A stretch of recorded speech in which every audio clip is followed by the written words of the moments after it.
বানের জলে চান করতে গিয়ে তলিয়ে গেল এক স্কুল ছাত্র। পূর্ব বর্ধমান জেলার মন্তেশ্বর থানার বানভাসী জলে মন্তেশ্বরের দেনুর পঞ্চায়েতের ধেনুয়া গ্রামে তলিয়ে গেল দশম শ্রেণীর এক পড়ুয়া। রবিবার দুপুরে এমন এক ঘটনাকে কেন্দ্র করে ব্যাপক চাঞ্চল্য ছড়ায়। স্থানীয়রা জানান, ধেনুয়া গ্রামের বাসিন্দা পড়ুয়া স্থানীয় ভুরকুন্ডা হাই স্কুলে পড়াশোনা করত। এদিন 15 থেকে 16 জনের বন্ধু স্থানীয় গ্রামের ছেলেদের সঙ্গে গ্রামে বন্যার জল দেখতে যায় সূর্য ঘোষ। তাদের সঙ্গে স্নান করতে গিয়ে গ্রামের একটি ফুটবল মাঠের থেকে কিছুটা দূরে থাকা একটি খালের কাছে চোখের নিমেষে সে বন্যার জলে স্রোতে তলিয়ে যায়। সঙ্গীরা তাকে বাঁচাতে চেষ্টা চালালেও ব্যর্থ হয়। খবর পেয়ে ঘটনাস্থলে যায় মন্তেশ্বর থানার পুলিশ প্রশাসনের কর্তারা।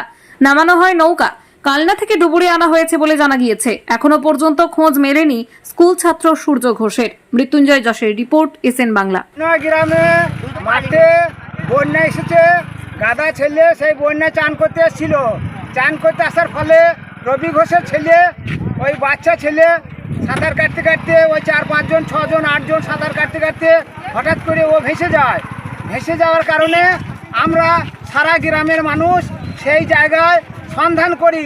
জলে গিয়ে ডুব দিয়ে দেখি জলের হাইট মোটামুটি 7 ফুট থেকে 8 ফুট পর্যন্ত আছে, কোনো জায়গায় 5 ফুট আছে। তা সেই জায়গায় আমরা সেই ছেলে এখনো পর্যন্ত সন্ধান করতে পারি নাই।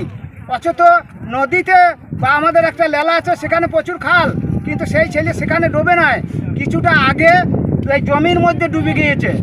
আমরা সারা গ্রামের লোক সেইখানে সন্ধান করতে পারি নাই। বল বাপ্পা, নাম ধেনুয়া গ্রামের রবীন্দ্র ঘোষ, বাবার নাম, ছেলেটার নাম সূর্য ঘোষ। আমরা সবাই মিলে চান করতে গেছিলাম বানে, দিয়ে বানেতে তলিয়ে গিয়েছে। আমরা সবাই মিলে চেষ্টা করেছিলাম আটকাতে পারিনি। জলের তলাতে চলে গেছে, এখনো চলে গেছে, এখনো পর্যন্ত খুঁজে পাওয়া যায়নি তাকে। এখনো তদন্ত চলছে খোঁজার জন্য, পুলিশ এসে আমরা সবাই এখনো খুঁজছি। গোটা গ্রামের মানুষ সবাই মিলে এসে খুঁজছে, তাহলেও খুঁজে পায়, এখনো তাকে খুঁজে পাওয়া যায়নি। ধেনুয়া গ্রামে রবীন্দ্রনাথ ঘোষের ছেলে হচ্ছে সূর্যকান্ত ঘোষ। তেনার সঙ্গে 15-16টা ছেলে আজকে আমাদের এই বিলে স্নান করতে গিয়ে ওই ছেলেটা তলিয়ে যায় এবং এখনও পর্যন্ত তাকে খুঁজে পাওয়া যায়নি। কানলা থেকে আমাদের হচ্ছে ডুবুরি আসছে এবং মন্তেশ্বর থানা প্রশাসন থেকে এসছে, মন্তেশ্বর ব্লক প্রশাসন এসছে এবং দেনু গ্রাম পঞ্চায়েতের উদ্যোগে বিভিন্ন নৌকা করে তাকে হচ্ছে খোঁজা হচ্ছে, কিন্তু এখনও পর্যন্ত তাকে খোঁজা যায়নি। কানলা থেকে আমাদের হচ্ছে ডুবুরি আসছে এবং হচ্ছে আমরা খোঁজার চেষ্টা করছি।